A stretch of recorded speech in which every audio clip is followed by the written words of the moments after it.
Whatever you have, however mighty you are, whatever arms you have, when the citizens rise against you. Breaking news, amawulire getufuna agavaako ku side y'omukulu General Hotafila temulowooza abasajja tebamunyigidde olw'okuvaayo n'ayogera amazima olunaku olw'ejjo. Vidiyo eno mpanvu muko, njagala ogiwa obudde gwe munankyukakyuka ojja kufunamu ekyokuyiga naawe Omunnayuganda agobera politics y'eggwangayo. Naye nga tetunagendayo, nyongera okujjukiza vidiyo eno sooka ogimpereka like bw'oba omaze subscribing akadde kajja mu personalize okateekemu all so that latest updates ku kimu ekituuka mu ggwanga lyattu Uganda obeera nga okifuna mu budde. Olunaku olwaleero nga bwe nkugambye omukulu General Hotafila yasobodde okuvaayo ebyadde oluyinza olowooza Himwanda owanika His Excellency Robert Kyagulanyi gy'ayogerako bulijjo yamulinye n'asobola okubeera nga ayogera nno ebitakwatagana naye ng'ayogera nno amazima. Bannayuganda basobodde okubeera nga bamuwulira ne beekwata mu mitwe ne bagamba bannange ono omusajja abadde kikyuka abadde ku mukolo nga kujjudde ba NRM Mboka. Vidiyo njiri nagenda kubeera nga ngikupulingira gwe munankyukakyuka njagala ombuulire ebyaddala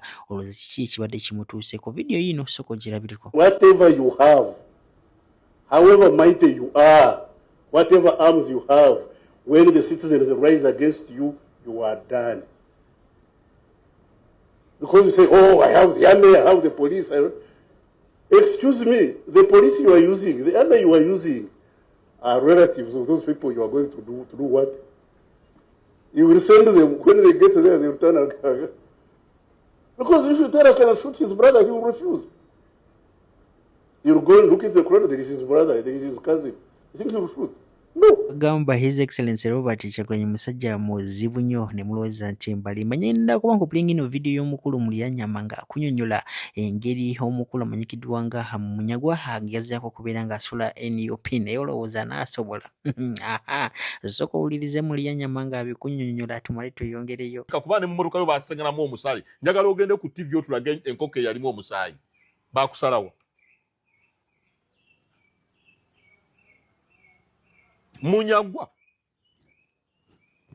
naawe wabulako fe abaali naawe ne tukuba amasimu ne twogera ku leediyo n'ozuuka ng'emmotoka mu erimu omusango tulage ku nkovu omusaayi wasala mbaata wasala ssekkokko. Njagala ogende ku kamera ogambe nti bannange Mulyanyama kye yagambye enkovu yiino baali bampambye era baani abaakuwamba era baakuwambira ki kyoyogera mukwano gwaffe gwe tulwanirira ateebwe Besigye yatolokako enjawulo yokka ndiye yaddukira South Africa yamalayo emyaka emeka nga takava mu kalulu. Kano Mande yadduka Tunyefunza n'adduka Kyakabale n'adduka Itongwa n'adduka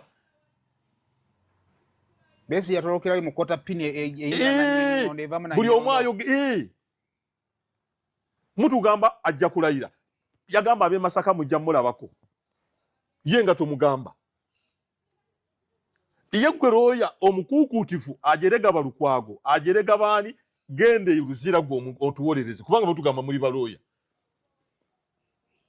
gwe Munyagwa n'okeera ku NBS n'okeera bagasobola genda Luzira kulaba ku munno Besigye muwolereza gwe Looya Besigye n'atandika ekibiina kyo n'atuuka gwe gwesiga nga wamanya ne ssente Nandala Mafaabize yatwalayo n'atandika ekibiina ky'obufuzi omusajja gwe weesiga Lukwago n'afa nakyo gwe n'omulekawo lwaki tokontribute kale Kyagulanyi tomwagala lwaki tewagenda ewa Besigye iye Besigye n'alaajana n'atuuka n'okunoonya Looya e Kenya nga Munyagwa gwe Looya nga w'obyogera oli wali. Alright, ebyo nga tubitadde ku mabbali omukulu Eddie Kenzo abavuddeyo ne bamulabula ne bamugamba nti no waba ayagala okubba ebyobugagga bya His Excellency Robert Kyagulanyi Abannayuganda abajja kubeera nga bamukolako mbu tasobola kwogera statement oba emu bbiri nga tatataddemu ku byobugagga bya His Excellency Robert Kyagulanyi mbu ebyobugagga bya His Excellency Robert Kyagulanyi byaddala bimukwatirako wa ya His Excellency Robert Kyagulanyi byobugagga bye yasobola okubeera nga abyekolera ate wali gavumenti yasobola okuvaayo nemuwa ssente y'omusolo asobola okubeera nga yekulakula. Njagala kyokowulize abakulu bennyini nga bakunyonyola tumale tweyongereyo.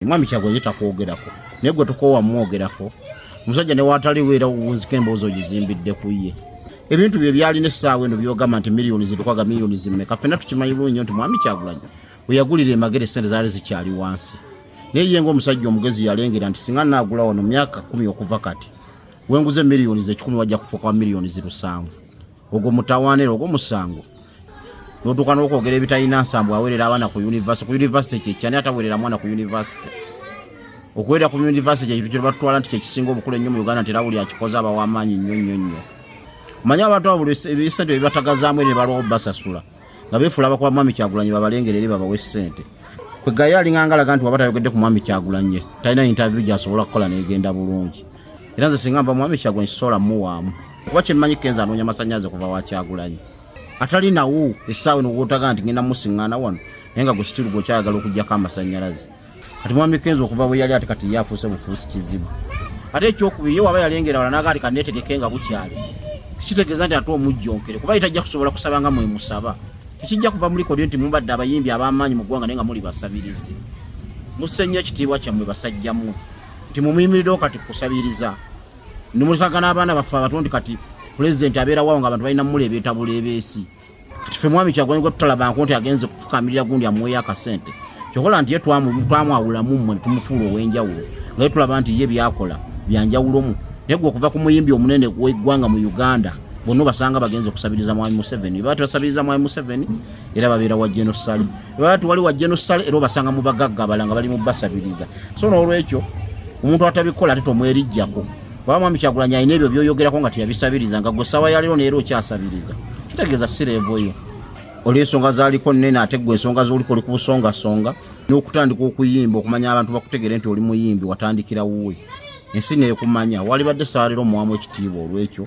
noba nga ne woba oyogera ebigambo olekamu naye kati omuntu yali akuyambeko lwaki oba omwogerera bw'otyo nga ate gwe tomuyambangako mugenda kwenyiya abantu okuyamba ng'oli omuntu omugamba nti yamba gundi agamba sijja kuyamba gundi kwa ne gundi we yayamba gundi yamuyisa bwati ne bwati so nze ndowooza Mwami Kenzo ekyo kyakola kyabwere yali badde yeesonyiwa omusajja n'okola emirimu gyokwayita kuliiko okutwazaamu mukufuna Kenzo w'omuvuddemu namuvaamu ddakasa nalaba nga atambuza bitege ne ŋŋamba owaayi kuba nali mumanyi ng'akaana kambatanga bwe yatugambanga nga manyi nti amanyi embeera abantu mwe bakolera amanyi embeera ya ghetto nekyanneewunyisa nti omuntu gwe nali ngoberera ebbanga lyonna yali nga atulimba tabanko kaana kambata yali mwana wa mulwanyi mwana wa munene nze siremera ku muntu nga ndaba ye gwe nnemerako nawe oluvu buli ssaawa akyuka ate waba tasobola kusiima muntu yamulaga nsi kati ate nze olaba embwegoba wa kiwempe gwe ng'oyisaawo ddiba ayiseewo bintu bye twakkiriza aliyo akasente kakole buli kimu fani amwogerako nga akola byakoze Tugirira the rate at which aba NRM engeri gye balimu kubeera nga beekubamu nzikiriza His Excellency Robert Kyagulanyi ayina abamukuuma abantu ab'enjawulo oyinza okumbuza ate ki yatugamba kino ayina emmwandu obwanika ne Katonda kennyini amukuuma video eno njagala ogyetegereze bulungi wano wennyini ogenda otegeerera ddala nti bano basajja aba NRM tebakwatagana badde okimanyi kati PLU erimu kubeera nga yeekuba yokayoka tebaagala omukulu General Muhoozi okubeera nga atuula mu ntebe 2031 bino si bigambo byange njagala osooka owulirize omu ku bacoordinators ba NRM side zeri mu Eastern Uganda ageza kubeera nga akunywa naye nga tunagenda osooka owulirize Haji Haruna. Assalamu alaikum warahmatullahi wabarakatuh. Yenze Haji Haruna omusomi w'edduwa asangibwe Bulumagi ku luguudo lw'Ejjinja kola ku bintu ebyenjawulo nga muli endwadde zitawaanya abantu aba bulijjo kola ku abo bonna abalina ebizibu mu mukwano bw'oba olina ebizibu mu mukwano jangu gyendi neeyonera nsobole okumalira ensonga kola ku mikisa egy'emirimu kola ku abo abaagala okugenda ebweru omuntu ng'okozesebwa amajiini okozesebwa saitwani ebyo byonna mbikolako osobola okukozesa ennamba z'olaba ku screen oba okuweereza obubaka ku WhatsApp. Yeah, thank you. As you see, I'm in Tororo. I'm here in Tororo, the mountain. I would like to say that Daudi Kabanda, you have made us a big fool. Daudi Kabanda, you've been telling me that I should hit for you Toyota, yet that is not my work. My work is not to hit anybody. You even offered to give me 6M. Then I refused for you that I cannot insult anybody in PLU. PLU is something that I used my solid energy here from Tororo and in Bukit, Eastern Uganda to build. I cannot insult Toyota that Toyota took 5 billion alone and did not give us the foot soldier. You wanted to give me 6 million yesterday. Why? Why did you want to give me 6 million yesterday? I'm tired. General MK. People like Kabanda should not be next to you. They're very dangerous. They're very ruthless. He's very incompetent. He wants me to insult the chairman Toyota. That's 6 million you want to give me. If you can divide for 6 of us and each one takes 1 million, you would have developed the foot soldier. But you're the very person who insult us that we are foot bigere. I'm not a foot bigere, that we are useless. I'm not a useless person. I have done it with my hand. I really, right now, I've done everything possible. I work tirelessly to go villages to villages to promote General Muhoozi, to promote President Museveni. I've done everything. Right now, you want to use money to make me insult anybody. I don't insult people for money. Toyota has not done anything. I don't have proof that the chairman Toyota Nwagaba, he has done anything. Chairman Toyota, I've not known what he has done. If there's money that was given, I'm not aware. But 1 billion, I know it was given to Kabande, and you didn't facilitate, you did not give us, we worked for free. So I'm saying this is the last. General Muhoozi, if PLU, he has failed to help most of us like those people you appointed. Some of us who are very dedicated and die hard of General Muhoozi, we are going to go back to MK Army movement where we came from, or we are going to form another PLU regional so that we remain there. We want to support General Muhoozi without even 1 coin, without 1 money. We shall continue supporting up to 2031 without any coin. We are ready to do that. We don't need anyone to use us. Thank you so much. May God bless you. God love Uganda. I love you, General Muhoozi. You are my die hard. Upon them.